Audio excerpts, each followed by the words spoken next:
ಶ್ರೀರಾಮ ಸಮರ್ಥ. December 28. ವೈದಿಕ ಕರ್ಮದ ಜೊತೆಗೆ ಭಗವಂತನ ನಾಮ ತೆಗೆದುಕೊಳ್ಳಿರಿ. ವೈದಿಕ ಬ್ರಹ್ಮವೃಂದದ ಮುಂದೆ ಆದಂತಹ ಪ್ರವಚನ ಗಾಯತ್ರಿ ಪುರಸ್ಕರಣ ಸಂದರ್ಭದಲ್ಲಿ. ವೇದವಿದ್ಯೆಯನ್ನು ಹೊಂದಿದ ನೀವೆಲ್ಲರೂ ದೊಡ್ಡ ಜ್ಞಾನಿಗಳು, ಭಾಗ್ಯವಂತರು ಹಾಗೂ ಪೂಜ್ಯರಿರುತ್ತೀರಿ. ನೀವು ಇಷ್ಟು ವರ್ಷಗಳವರೆಗೂ ವೇದವಿದ್ಯೆಯನ್ನು ಜೋಪಾನವಾಗಿಟ್ಟುಕೊಂಡಿರುವುದು ನಿಮ್ಮ ಬಹಳ ದೊಡ್ಡ ಉಪಕಾರವಾಗಿರುತ್ತದೆ. ನಿಮ್ಮ ಯೋಗ್ಯತೆಯು ನಿಜವಾಗಿಯೂ ಬಹಳ ದೊಡ್ಡದಿರುತ್ತದೆ. ನನ್ನ ಅವಸ್ಥೆಯು ಇದಕ್ಕೆ ವಿಪರೀತವಾಗಿರುತ್ತದೆ. ನಾನು ಒಬ್ಬ ಅಜ್ಞ ಮನುಷ್ಯನಿರುತ್ತೇನೆ. ನನಗೆ ವೇದವಿದ್ಯೆಯ ಗಂಧವಿರುವುದಿಲ್ಲ, ಗ್ರಂಥಗಳ ಜ್ಞಾನವಿರುವುದಿಲ್ಲ. ನಾನು ಶ್ರೀರಾಮಚಂದ್ರನ ಒಬ್ಬ ದೀನ ದಾಸನಿರುತ್ತೇನೆ. ಅವನ ನಾಮದ ಮೇಲೆ ನನಗೆ ಪ್ರೇಮವಿರುತ್ತದೆ. ನನ್ನ ಅಂಬೋಣವನ್ನು ನೀವು ಪ್ರೇಮದಿಂದ ಕೇಳಿರಿ. ವೇದಗಳು ಗಾಯತ್ರಿಯನ್ನು ಅತ್ಯಂತ ಪೂಜ್ಯವೆಂದು ಹೇಳಿರುವುದು ಉಚಿತವೇ ಇರುತ್ತದೆ.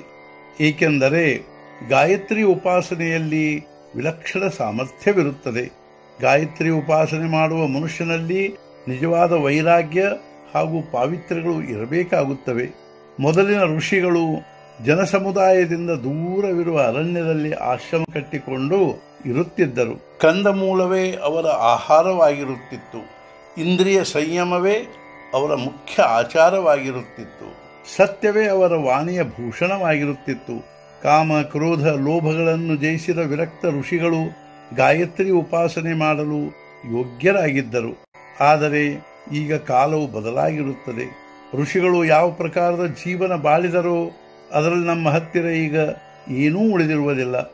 ಋಷಿಗಳ ಇರುವಿಕೆ, ತಿನ್ನುವುದು, ಕುಡಿಯುವುದು, ಇಂದ್ರಿಯ ಸಂಯಮ, ಸತ್ಯನಿಷ್ಠೆ ಇವುಗಳಲ್ಲಿ ನಮ್ಮ ಹತ್ತಿರ ಈಗ ಏನು ಉಳಿದಿರುತ್ತದೆ? ಆಗಿನ ಕಾಲದಲ್ಲಿ ಋಷಿಗಳು ಪರ್ಜನ್ಯ ಸೂಕ್ತ ಹೇಳಿದರೆ ಮಳೆಯಾಗುತ್ತಿತ್ತು. ಆದರೆ ಅದೇ ಸೂಕ್ತವನ್ನು ನಾವು ಈಗ ಅಂದರೆ ಸಾಮಾನ್ಯ ಗಾಳಿಯೂ ಕೂಡ ಬೀಸುವುದಿಲ್ಲ. ಋಷಿಗಳಲ್ಲಿ ತಪಶ್ಚರ್ಯದ ಸಾಮರ್ಥ್ಯವಿತ್ತು. ಆದ್ದರಿಂದ ಅವರ ಆಶೀರ್ವಾದಕ್ಕೆ ಇರುವ ಮೌಲ್ಯವು ಅವರ ಶಾಪಕ್ಕೂ ಕೂಡ ಇತ್ತು.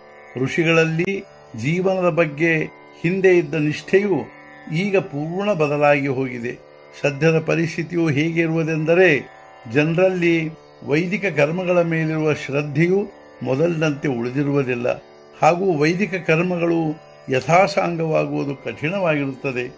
ಇಂಥ ಪರಿಸ್ಥಿತಿಯಲ್ಲಿ ನಮಗೆ ಶಕ್ಯವಿದ್ದಷ್ಟು ವೈದಿಕ ಕರ್ಮ ಮಾಡಬೇಕು.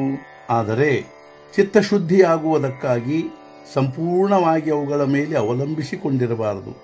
ಆ ಕರ್ಮಗಳ ಜೊತೆಗೆ ಭಗವಂತನ ನಾಮ ತೆಗೆದುಕೊಳ್ಳಬೇಕು.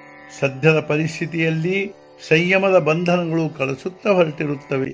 ಆದ್ದರಿಂದ ಸಂತರು ಅತ್ಯಂತ ಕಳಕಳಿಯಿಂದ ನಾಮ ತೆಗೆದುಕೊಳ್ಳಲು ಹೇಳುತ್ತಾರೆ.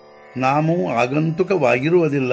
ಆದಿನಾರಾಯಣನು ವೇದ ಹೇಳುವಾಗ ಯಾವ ಓಂಕಾರದ ಉಚ್ಚಾರ ಮಾಡಿದನೋ ಅದೇ ನಾಮವಾಗಿರುತ್ತದೆ. ಆದ್ದರಿಂದ ನಿಮಗೆಲ್ಲರಿಗೂ ನನ್ನ ವಿನಂತಿ ಏನೆಂದರೆ ನೀವು ನಾಮ ತೆಗೆದುಕೊಳ್ಳಿರಿ. ಇಷ್ಟೇ ಅಲ್ಲದೆ ನೀವು ನಾಮ ತೆಗೆದುಕೊಂಡರೆ ಮಾತ್ರ ವೇದಗಳ ನಿಜವಾದ ಅರ್ಥವು ತಿಳಿಯುತ್ತದೆ ಎಂದು ನನಗೆ ವಿಶ್ವಾಸವಿರುತ್ತದೆ.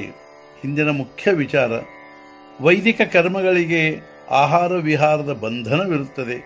ಅದು ಭಗವಂತನ ನಾಮಕ್ಕೆ ಇರುವುದಿಲ್ಲ.